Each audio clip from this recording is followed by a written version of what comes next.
Something, something, what do you call it? Can't pronounce it. Oh, something.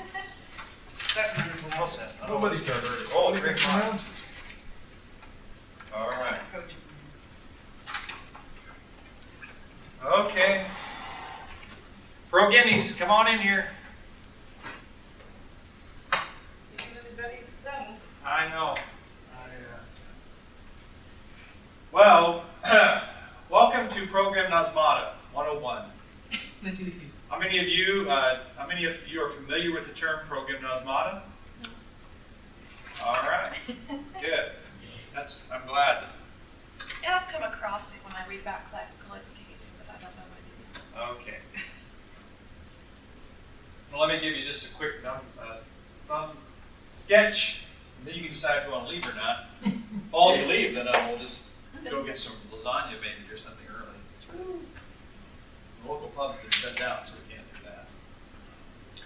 But anyway, it's Progymnasmata is what we're going to talk about is writing exercises. Okay, so that's basically what we're going to talk about.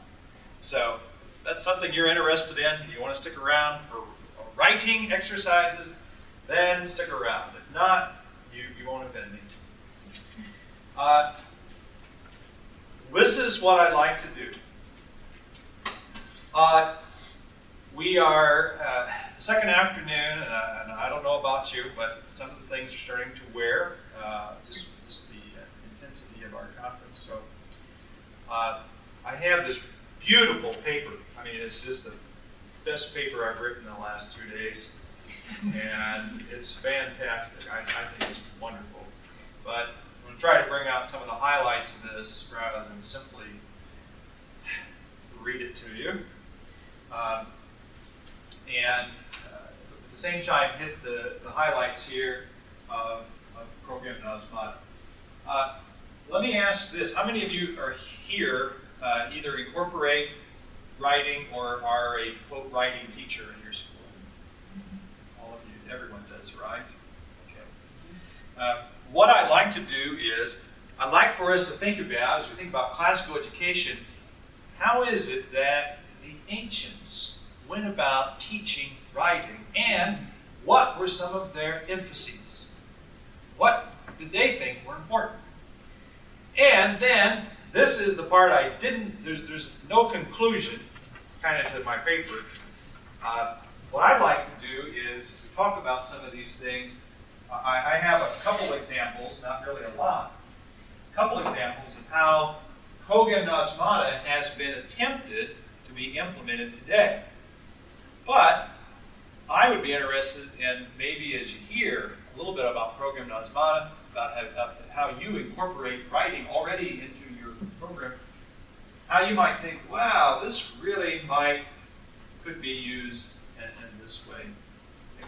How many of you are mostly early elementary teachers? You know, 6th grade or below, let's say. Okay. Anybody 7th grade on up? Yeah, you're in there. Yeah. 6 and 8. 6 and 8? 6 through 8, yeah.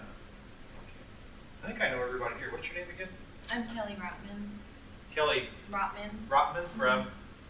Versailles. It pains me to say Versailles.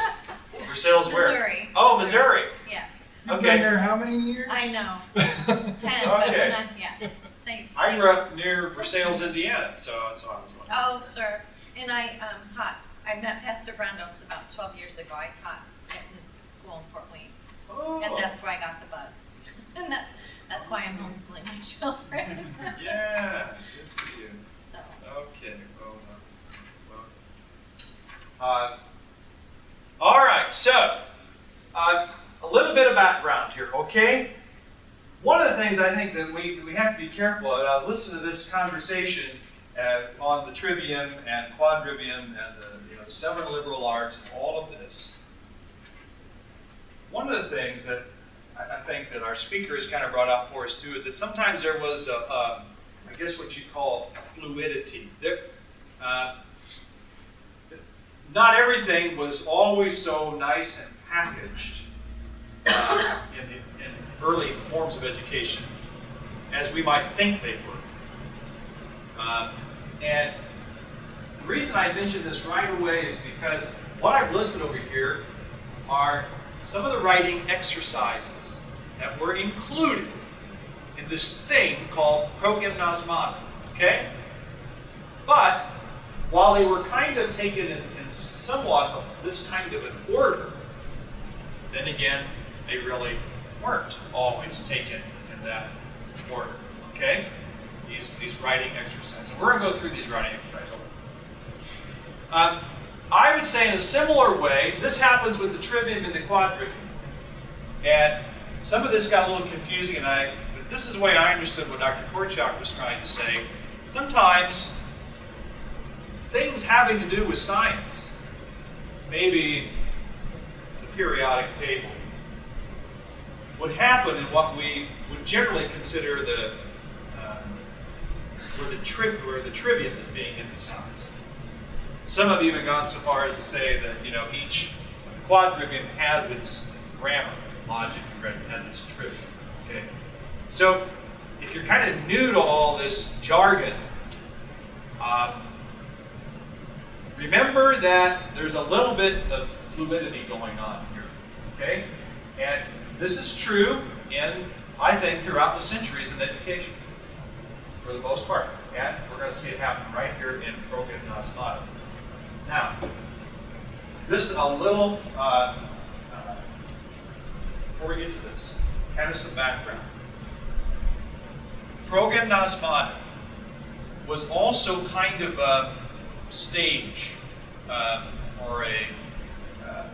was a stage of education, so to speak, okay? And it came guess what? It came pre the gymnasium, okay?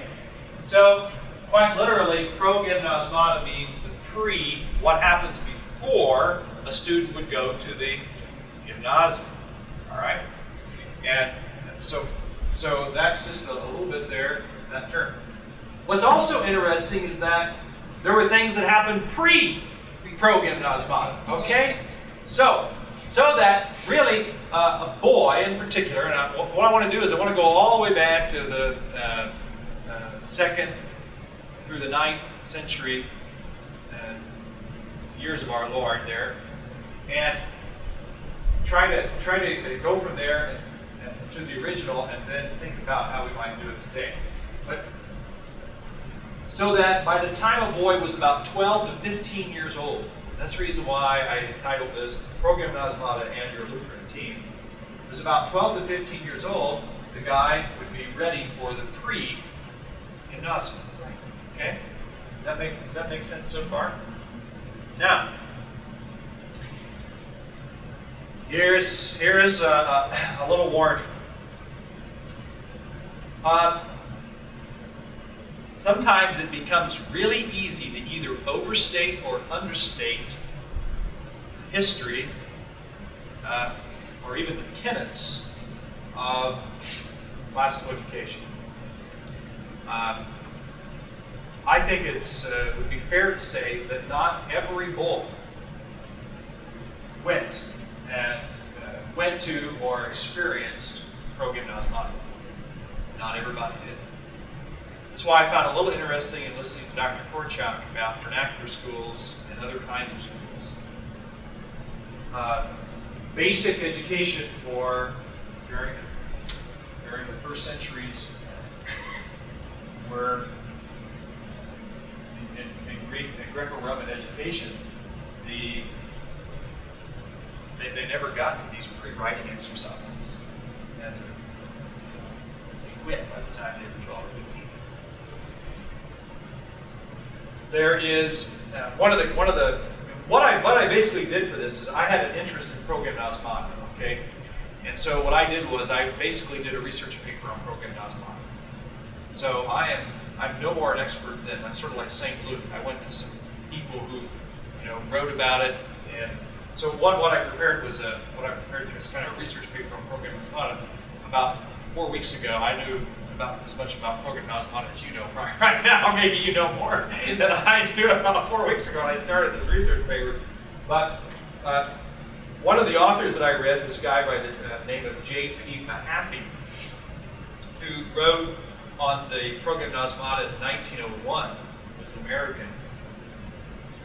He had suggested even, in 1901 that the average Greek was not as fluent in writing as the average American was in his day.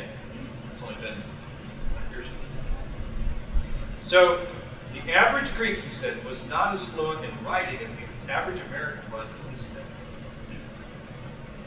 Now, I don't know, you help me compare. Are we more fluent in our writing skills today than we were in 1901, or are we less? I don't know. But it's kind of hard to say. But when I look at people in my congregation, the congregation is 131 years old, I 100-year-old, I have one centenarian in our congregation. She attended a Lutheran school through grade 6. Most of the people in my congregation who are 85 years of age and older have at most an 8th grade education. Yeah. So, I'm not saying that's good or bad or indifferent, but that's all they have. It's 8 years of school, that's it. Okay? So, technically, if they would have entered something called Progymnasmata at about 12 to 15 years of age, they wouldn't have made it, because 8th grade, how old are you? 14 years old, right? So that was, for me, I can definitely see this happening. Even in my own parish just a few years ago, no one went to high school. So, also, it's interesting that Plato wrote in his what's called Laws, that it was only necessary to read and to write, but to write quickly or elegantly should not be attempted within the range of what he called ordinary education, except in rare cases where there was great gifts of the student. So the picture I'm trying to paint here, as I come to understand it, the research I did, is that Progymnasmata was not necessarily meant for everyone, but only some. I also tried to find a Lutheran writer on the same idea. So I found Johann Sturm. You know who Johann Sturm is? John? Johann. The organizer of the Strasbourg Academy. All right. He wrote, there's a book, this book is out by CPH, but he wrote on the selection of boys from the Strasbourg school, he said, the boy's nature must be carefully evaluated by his parents at home and by the teacher in the public school to whom he has been committed for instruction. For not only ought those born with slow minds be excluded from this education, but also those who, while not endowed with a base nature, are yet nevertheless unfit for letters. There's also another kind of mind which Plato speaks of in the books of the Republic, which has a defective attentiveness. I think I would qualify for that. As he calls it, in other words, that one given more to hunting and wrestling.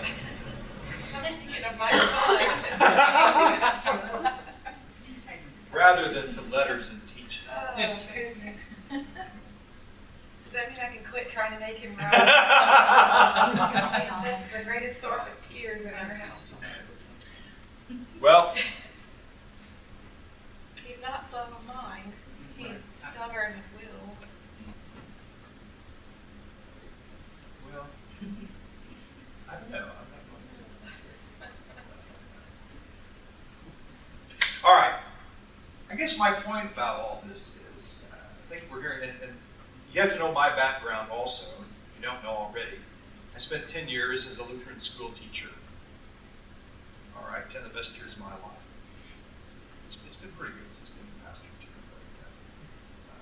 But, like Reverend Heine also spent a few years in Lutheran education as a school teacher.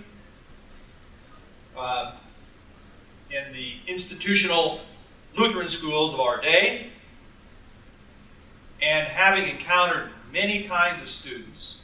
Big Pano, at the time I was there, it was a school of about 365 children, grades K to 8. So we saw a lot of kids. Plano is a hustling, bustling, growing town of 250,000 people. education there is considered innovative, even elite. You know, the best. Every public school's got the best public school system in the whole wide world. So did Bay Plano. They also had the money to throw at everything. Technology to more technology.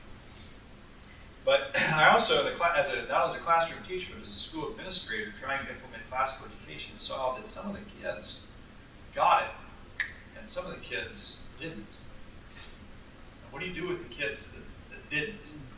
You know, it's always the problem. Couldn't just keep plowing along. You know, if they couldn't get down to Moa Ma Samada Mama Samada Samat, then you know they couldn't go on to whatever was next. All right. So this was a real struggle.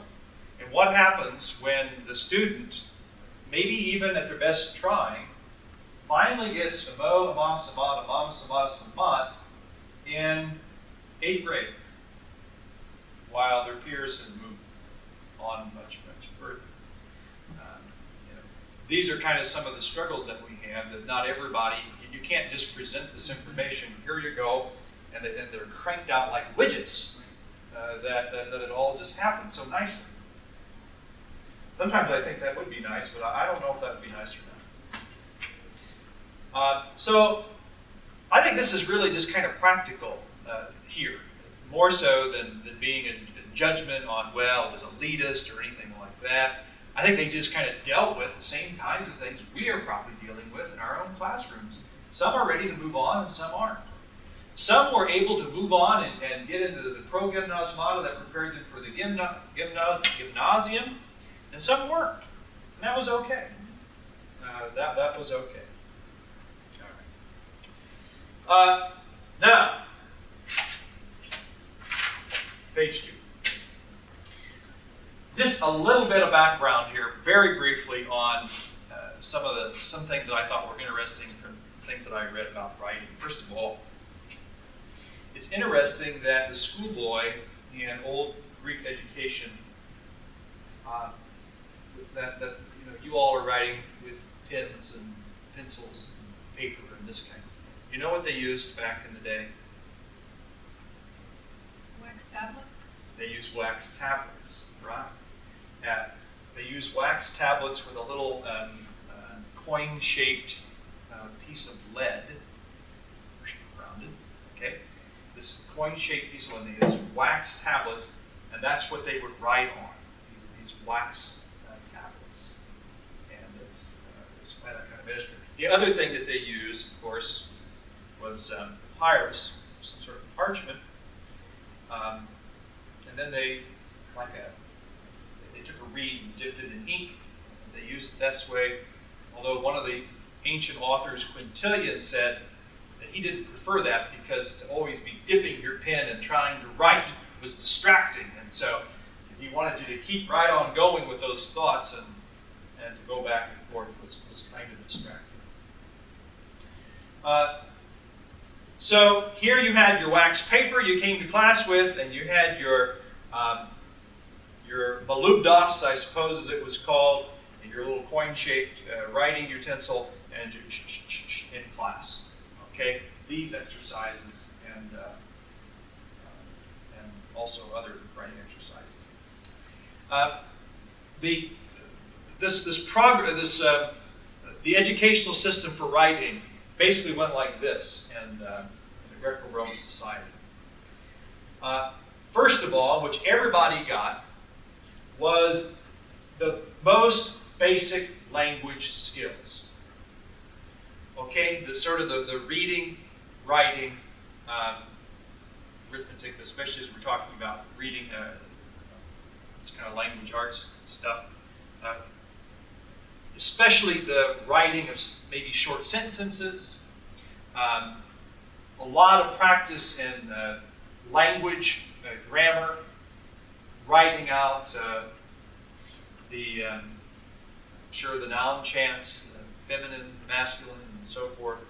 All of this was written out, but there really was not a whole lot of prose writing in the early stages among the young kids. Okay? Really, probably probably somewhat true for us, although I think nowadays, maybe as a good thing, we do implement writing of complete sentences a lot sooner now. I suppose what would have been an old Greek education. Then, after you finished that, sort of the second phase, or the second period of exercises that you moved into a special kind of teacher called a grammaticus, okay, or grammarian. Then there were the exercises became just a little more sophisticated. Okay, sentences, paragraphs, this kind of thing. Then, when and if the boy ever became ready, then training would go under what was called a rhetor. So you had kind of two basic classifications of teachers. The grammaticus. This becomes important understanding these. You had the grammaticus, and you have the rhetor. Right? However you pronounce it. Those kinds of teachers. So rather than having a junior high teacher and a high school teacher, you rather had grammaticus and rhetor. Okay, got it? Just kind of passed on from one kind of teacher to the other. Of course, the most prestigious was the rhetor. Those were the big wigs. The rhetors had the fame of many in the area of the grammaticus as well. They were the educated folks that oftentimes, if they were capable, moved up to rhetors. But the rhetors really had the popularity. And oftentimes families would try to work it out so that the boys would get certain rhetors. They wanted certain teachers. All right. The emphasis, though, between getting from having grammaticus as teacher to rhetor as teacher was this: when the boy was ready. Emphasize over and over in everything that I read, when the boy was ready. You didn't just pass on simply because you gained another year of age or you finished some course. There was emphasis on when you were ready, and the rhetor determined that, whether you were ready or not. Until then, you stayed with the grammaticus. He may even kick you out. But no one was passed on before it was deemed well prepared. The other emphasis that goes into this whole Progymnasmata and early Greek way of teaching was that there was an emphatic in its approach that students were to be taught, not subjects. Very key to this whole understanding of Progymnasmata. Students were taught, not subjects. All right. One of the early writers on Progymnasmata and schools in general was a guy by the name of Marcus Fabius Quintilian. Marcus Fabius Quintilian. Okay?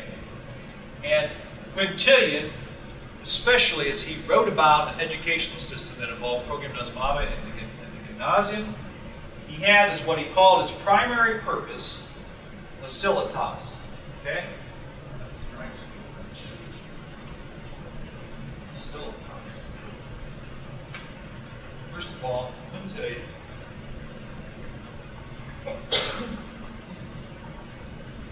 Facilitas.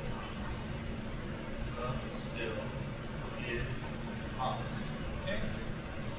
That's what Quintilian thought was number one, most important thing to pursue in this education, and that is the facilitas was the capacity to produce appropriate and effective language in any situation. The ability, I'll say that again, it was the ability to produce appropriate and effective language in any situation. So, unlike me, I get caught off guard. Matt, I got your tongue.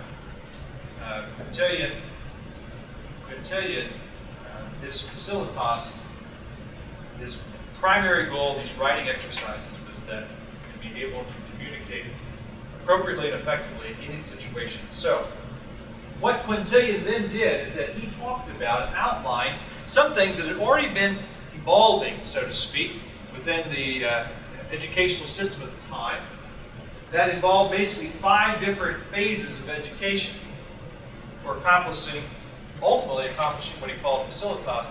And the 5 stages went in this order, and I'll write them up here for you. So in order to accomplish facilitas, he had these 5 stages. The first stage was precept.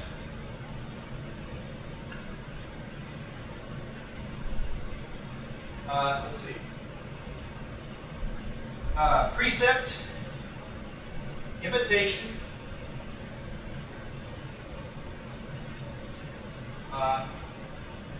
Progymnasmata.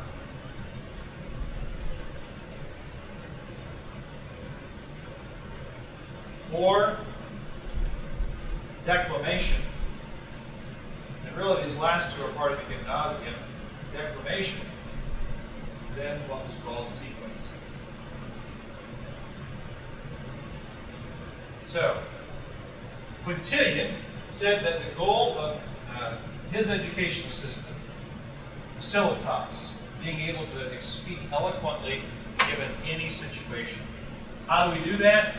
We have these 5 different stages that we're going to go through. Almost every boy went through precept and imitation. I'm going to explain those in a second. This became the transitional stage, 12 to 15 years old. These became for the advanced students. Okay? And I just kind of put this Progymnasmata here in the broader scope because we're going to focus in on Progymnasmata here in just these particular writings. In all these exercises for Quintilian, he believed that writing and speaking went hand in hand. Sort of like what I'm doing right now. As I explained, I'll be quite honest, I did a research paper. What is Progymnasmata? I'm interested in it, I want to know more about it, and I told Steve Hine I would do one for this conference. So I already knew a little bit about it. I envisioned, and I said, well, I'll do a research paper. So now I've got my paper, now I'm delivering it. It's pretty easy, isn't it? Or it's like writing a sermon or doing whatever else. Writing and rhetoric go hand in hand. This becomes a key through all of these writing exercises that they never ever divorced writing from speaking, so that everything that was written was delivered orally, it was spoken. Does that make sense? So that the writing then become the means to speaking. So it wasn't ever that for Quintilian and the ancient Greeks that we wrote for writing alone. That was the end purpose, that we just finish and we have a paper to turn. No, it was always to present it. It's always had a rhetorical form to it. Okay. In other words, I thought this phrase was clever. Quintilian's 5 stages trained the hand that would master the tongue. That was my own idea. BB University at Cambridge. Train the hand that would master the tongue. So, just briefly about each of these 5 guys here that were Quintilian's facilitas. Precept.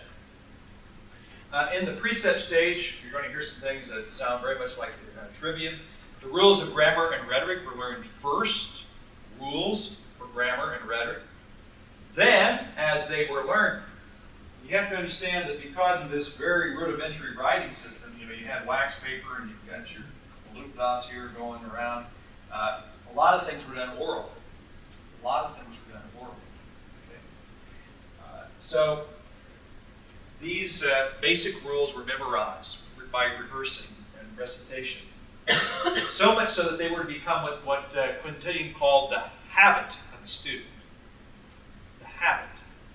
So if it wasn't just for short-term memory or even long-term memory, think about habit. A habit is even more than that. It's just the way you did things. So you did it over and over and over again so that it became a habit.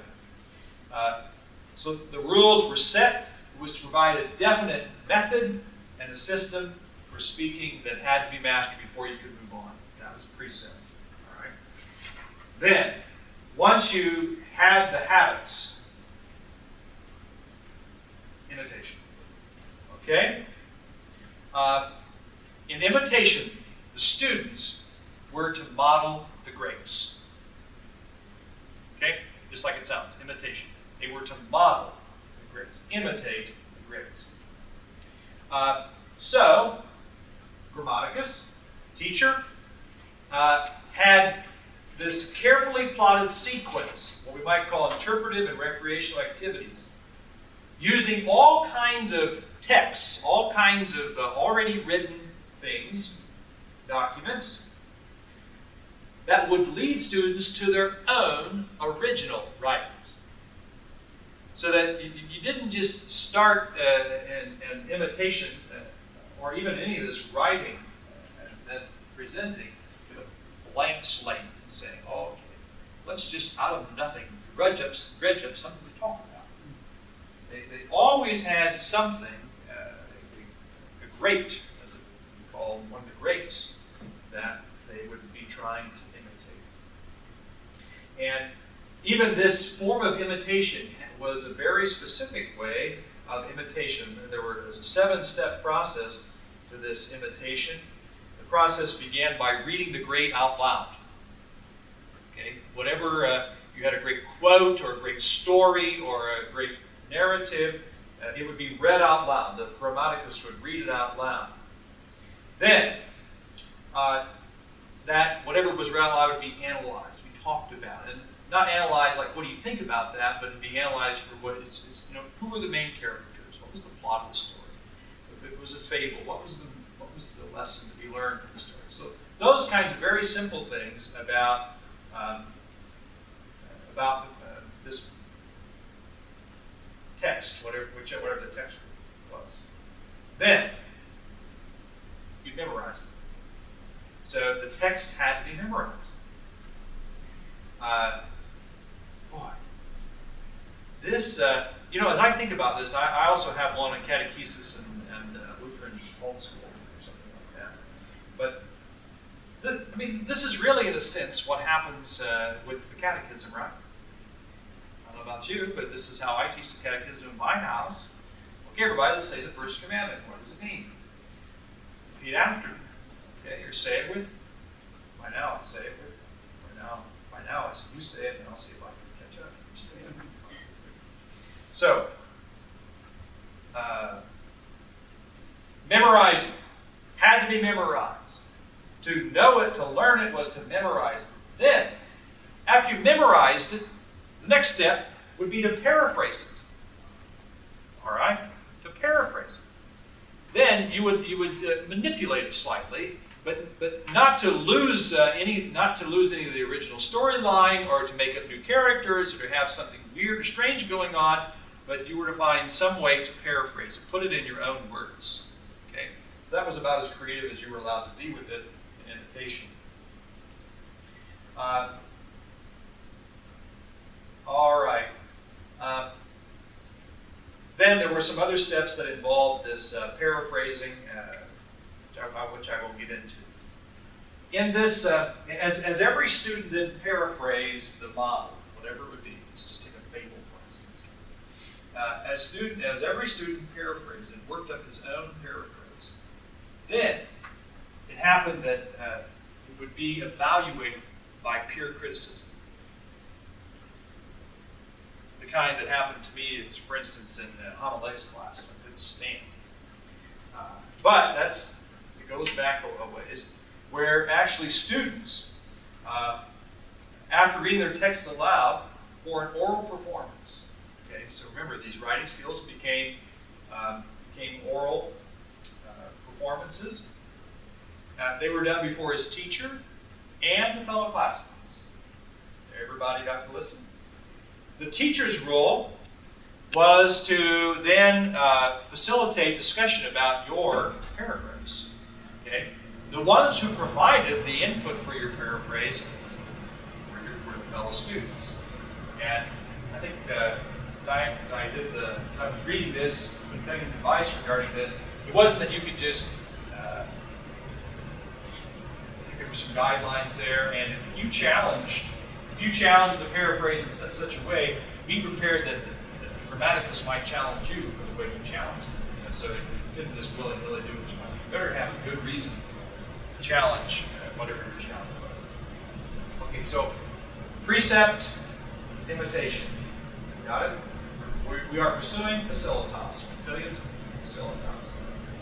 Next, once a student had successfully completed imitation, progymnasmata. All right.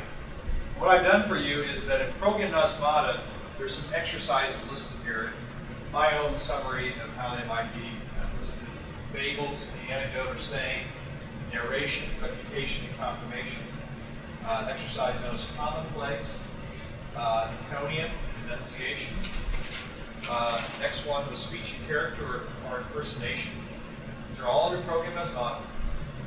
Inscription, thesis and discussion of law, and praise and enunciation of law. So now you'll find, if you do other research on this, you'll find these in different orders. Kind of, the top one's kind of remaining the same, the bottom one's kind of remaining in the same order, but you'll find as many as, I think as few as 10, you'll see 12, 14 different exercises. I think Theon had 20-some exercises. He broke them up even The smaller. student writes their own fables and Yeah, well, I'm going to go through each of these here in just a bit. Yeah. I'm just trying to walk you through Quintillions' goal for facilitas. Okay? So, we're going to go through these individually in just a moment.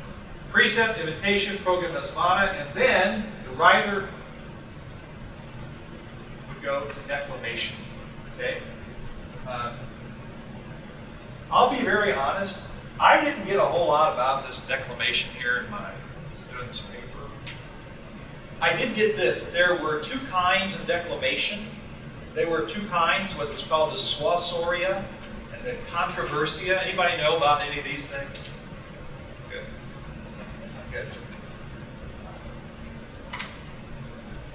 The suasoria, evidently, these kinds of exercises, these were all exercises, required students to offer advice on a historical or mythical situation presented to him. Suasoria. The student had to offer advice on a historical or mythical situation presented to him. Given this situation, Junior, what would you do, or what should be done? All right. In the controversia, the student was to take on the role of advocate, the side especially of a legal case or legal argument. Okay. So you almost the advocatus counselor, like a lawyer. So, sequencing, and then to finish this up, was simply a little bit more of that I just talked about. All right. So, I think if anybody ever got really interested in all of this, something to do. Obviously, what I'm going to focus on is this progymnasmata, part of writing exercises. I think that they have become more popular today. You'll see, what's that, writing for excellence thing? Excellence in writing. You'll see that, and I have brought that along today, some of their stuff. They picked up on progymnasmata. But, there's not a whole lot here for precept and imitation, although I think modern day use of precept, I think surely grammar would fit kind of there. There's rules, and you have to memorize the jingles, so to speak. Or what's the other one that's used in rhyming? Is that? Yeah. Right. Some of those things I think are similar to Quintillions and facilitas. Is number 4 declamation, is that more like debate and training? Is that, did you say that's like you take sides on an issue? Would that be what debating is? Yeah, yes, it could be. Yes, and thank you forms of, this is when, remember here we're approaching 12 to 15 years of age, and here's kind of beyond. So, 4 and 5 are like rhetoric, yes, if you were to yes, put those in the right. yes, declamation was definitely, what would happen here is that, forget which way it goes, Greeks, there was a little different in these pattern here between the Greeks and Latin. Greeks, there was a stage at which you were handed off from the grammaticus to the rhetoric. Okay, forget which way it went, but one of them it was pretty fluid. It didn't really matter. They all kind of participated. They both kind of participated. One from the other. The other became very apparent that somewhere in the middle of the Progymnasmata, the student would actually go to a different teacher. Somewhere here. So this became the transitional stage for boys. What you would maybe call dialectic, or no? What's that? The dialectic being between the grammar and the rhetoric, that kind of, or is that not? I'm trying to plug this into Yeah. how my curriculum is set up. Yeah. Well, I think one way of looking at grammar, logic, and rhetoric, okay, just do this. Grammar, logic, and rhetoric. Okay, the trivium, right? Okay, here's this, the trivium, okay, the quadrivium going on, right?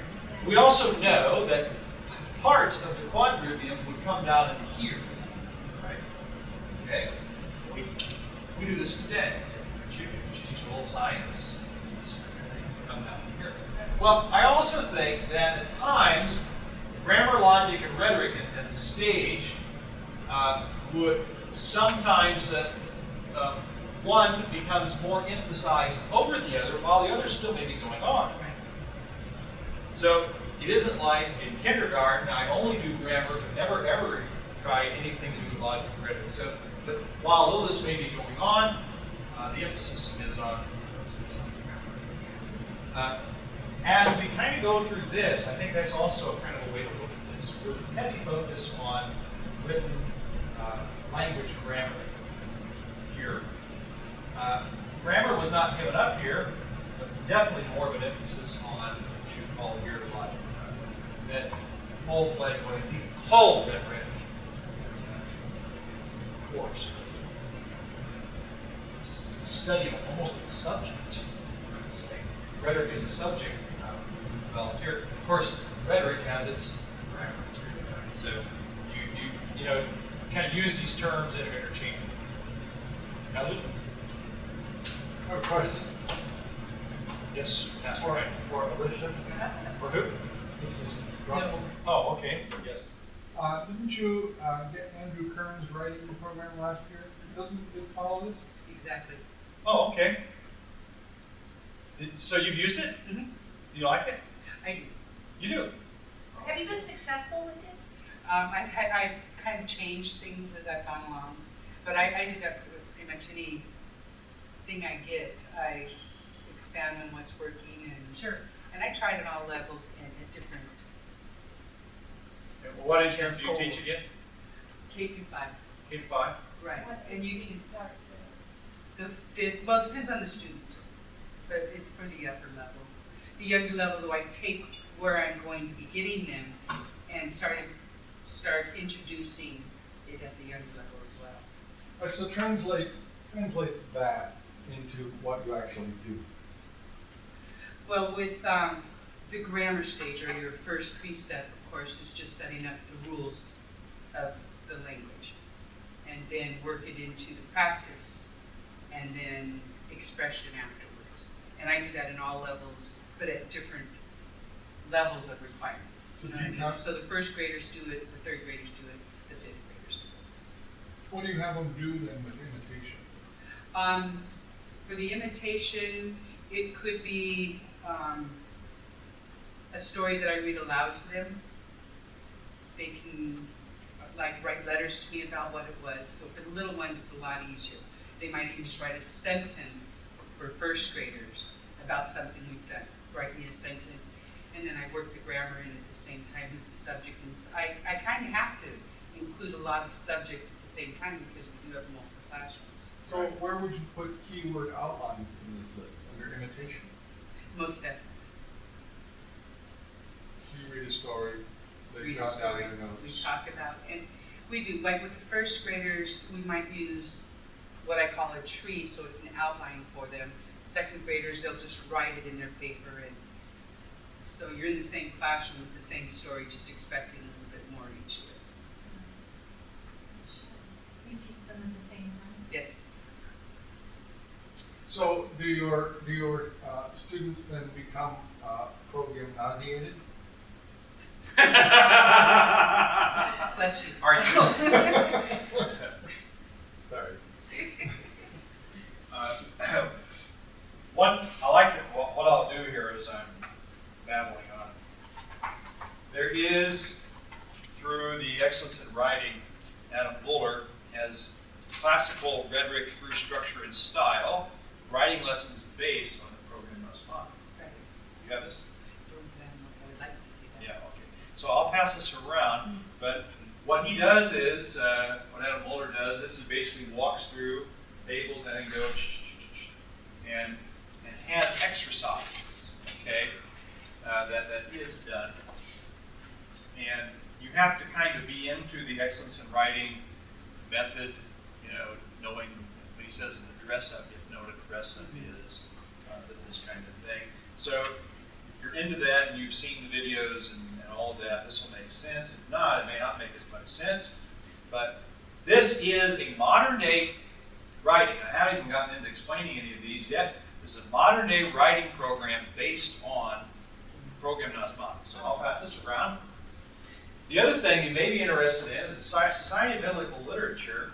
If you really want to get into this, the historical background behind it, which is what I've kind of introduced so far. There were 4 basic textbooks, if you want to use that word, that were in circulation, that were written from the 1st century AD through about the 9th century AD. Okay? There were 4 of them. Quintilian never wrote one, but he wrote about them. Those are outlined and translated right here in this book. Okay? So if you ever want to go back to the original textbooks, you could, this, I don't know, this is 20 or 30 bucks for that. Okay, so a little more background here on Progymnasmata. What time am I supposed to be done? 2:53. Just kidding. 4 o'clock? 4:15. 4:15. Okay.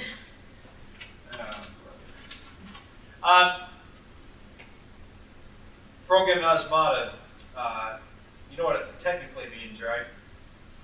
I guess very woodenly, we're gymnosperms, right? So what is it? Gymnos is naked. And so pro is before, anta, eating, anta, before naked. I guess it's a very wooden translation. But what happened was, where this term Progymnasmata comes from is the gymnasium, which was where you went to, when you went to exercise in a physical way, you went naked. Okay? Thus it was called the gymnasium. When the physical exercise language got applied to academics, then this is what we came. This is what happens. We get the Progymnasmata. Okay, so that is a little bit behind that term, Progymnasmata. All right. I don't know if I need to go through all of this great material with you, but let me try to get caught up here and actually get to each exercise. Okay. The fables. Some of these are all exercises. Okay? Exercises. Progymnasmata, exercises. The pre-exercises for gymnasium. Fables. Guess who was often used for fables? Aesop was often used. I also understand, pass this around, that I thought that she told me that these were all written for all. I don't know about all of these or not, but this is written by who? Familiar with this? But here is a book that follows almost the first Progymnasmata on fables right here. I don't know what it is, but it's kind of interesting. They have some fables in here, so I'll pass that around.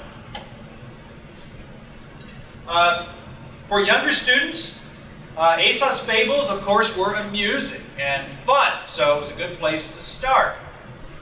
They even tried to make education fun in their days. The first thing that a student was required to do was to retell the story orally. So, oftentimes, the teacher would say, they would get the fable, and as they opened up to the fable, they would read. The teacher would read this out, read the fable out loud, and the hare was once boasting of his speed before the other animals. I have never yet been beaten, he said, when I put forth my full speed. Oh, I have never been beaten, he said, when I put forth my full speed. I challenge anyone here to race with me, etc., etc. Reading the account of Aesop. Then, the student, or a student, would be chosen to repeat the story back.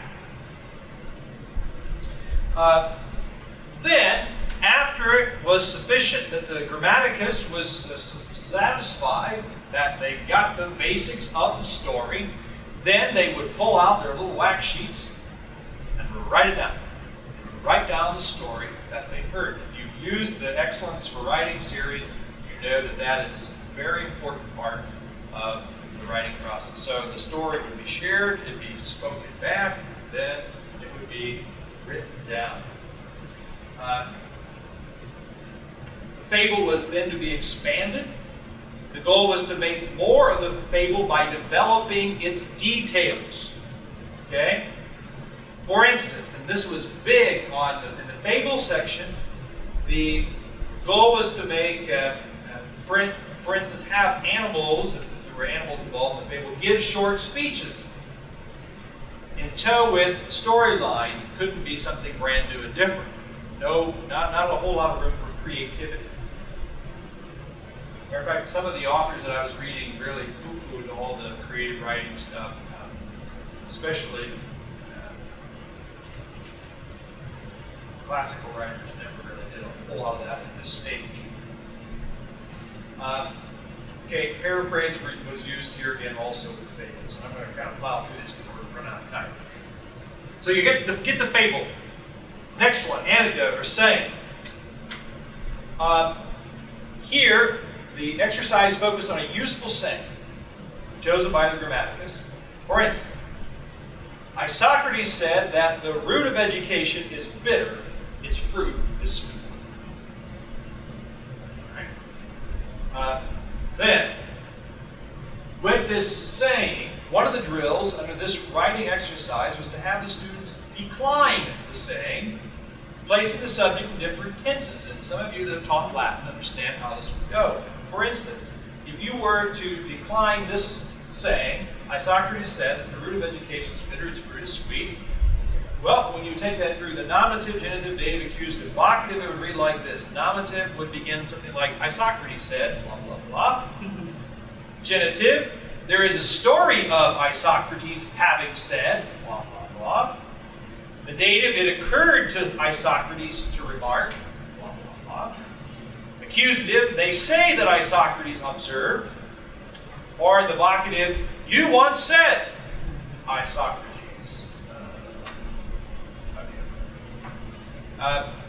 There also were some other exercises that were done with the anecdote or saying. Paraphrase it, provide an example to show how it was true, and a few other things. If you're interested in more about all this, I can email you this paper, since I'm skipping a lot of it. Next one, narration. In In the narration exercises, boys were given narrative themes which were closely related to something they were actually studying. The simplest form, of course, was a myth. Rhetorical embellishment was not expected, it was even discouraged, but each student should become familiar with the subject matter of that myth. In Greek, it was not uncommon for the rhetor to be involved in these exercises. Like I said earlier, so you kind of pass from the grammaticus into get a new teacher when you start in narration. All right. Here it was important that students begin to write, especially in a manner that was clear, succinct, and convincing.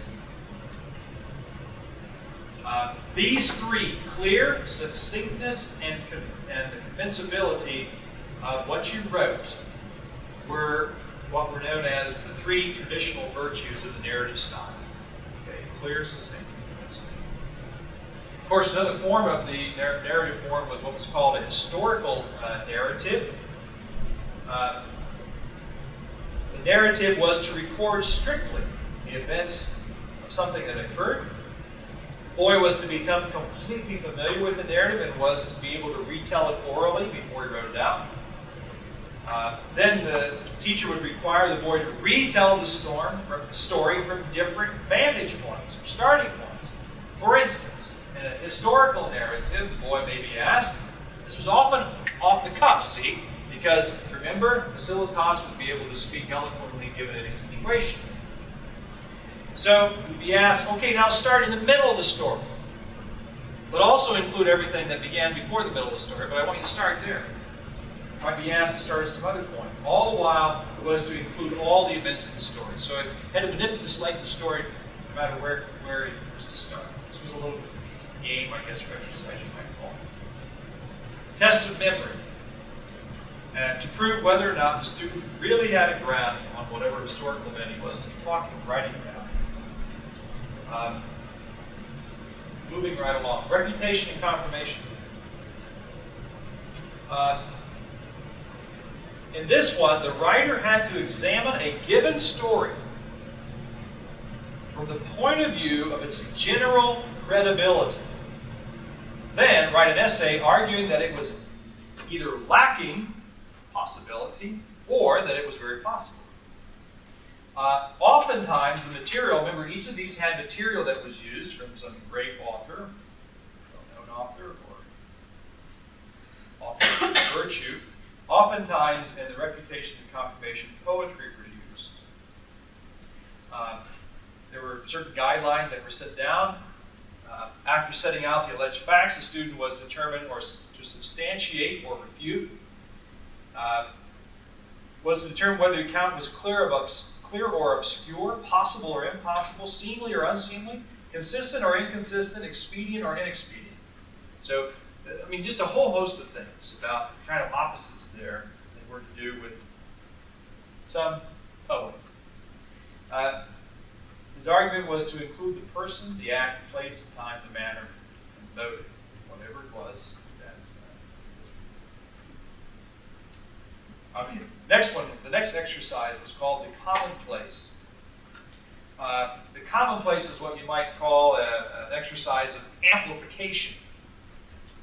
And was really, I suppose, was very effective and useful in courts, court of law. Commonplace was an exposure, but what? Not exposure. The commonplace was, well, oftentimes you would take various types of an evildoer, let's say. And then you would talk about the merits or whether there were any merits to the evil doing or not. Okay, so you'd have to analyze it this way. One of the things, and this was one of the reasons I became kind of interested in Progymnasmata goes back to seminary, and kind of right here in what would be called a commonplace, because one of my seminary professors suggested that some of the parables that our Lord told, okay, were not always just accounts that perhaps he just pulled wildly out of the air from heaven somewhere, but that maybe he used accounts that were somewhat familiar. Well, I don't know whether he did or didn't, because Jesus didn't ever say whether he did or didn't, right? But it is interesting that he may have. One of the ones that has always confounded everyone, I think most people, would be Luke chapter 16. Remember that is the story of the Rich man and Lazarus. Yes. Yeah, the steward. The steward, about the steward that is praised for his shrewdness, right? He cheats the guy. The Lord praises him. Hopes in the Lord. He just praised the guy for cheating somebody. What did you do? And this was my, I won't go too much into this, but it was my master's thesis in seminary.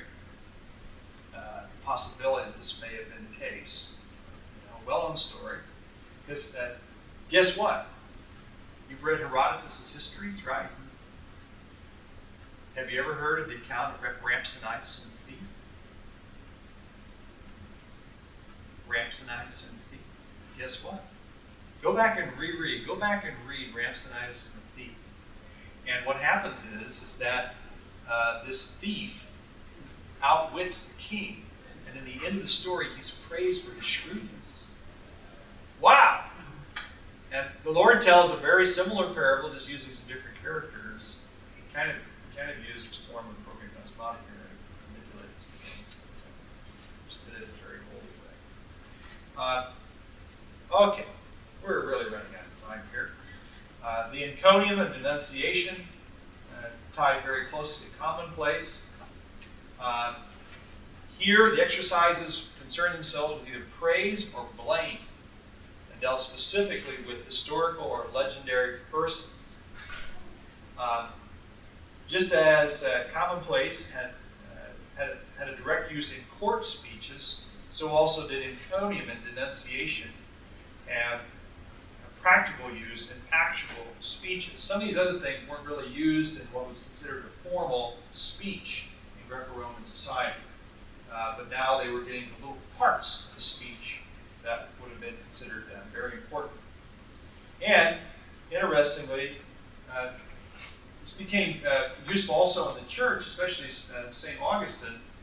He took some of these very same ideas and what became more of the declamation and took the parts of a declamation, and that was how he preached. He preached using the classical form of speech. Although, for Augustine, he never wrote, or is believed in the record that he ever wrote out any of the sermons. And I think this was the beauty of this kind of an education here, that these activities were so habit-forming that you just thought this way. You just thought this way, and when you talk that way. And so when you preach the sermon, here's your sermon, boom, ba-boom, ba-boom, ba-boom, it just come. You've been doing it since you were, this high, and now you have the account of God's Word. This becomes your text, just like each of these had their text, and Augustine had just a preacher use these forms.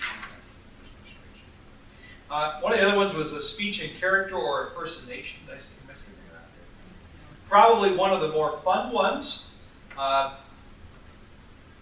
The student had to imagine himself in the position of historical or mythological person or creature who was at some critical point in life. There was something going on, and had to attempt to speak as that person might have spoken in those circumstances. You've probably done this, okay? You're going to be George Washington, and you're going to be sitting underneath a cherry tree. The next one was description.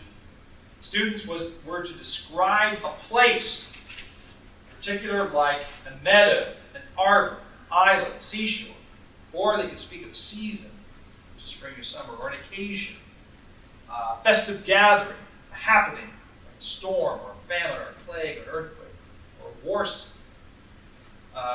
Or they could describe a person, an animal, or some human activity, such as making of a shield or laying of some fortification or fort. So in this description there, I mean, the description for why could be almost anything. The writer was then to describe the topic in a clear and graphic manner, written in such a way that you could see. You said, I want to be able to see it. And I know we have some of these kind of writing things that are, okay, take me into the, one of the writing exercises I had the kids do is, take me into the Oval Office.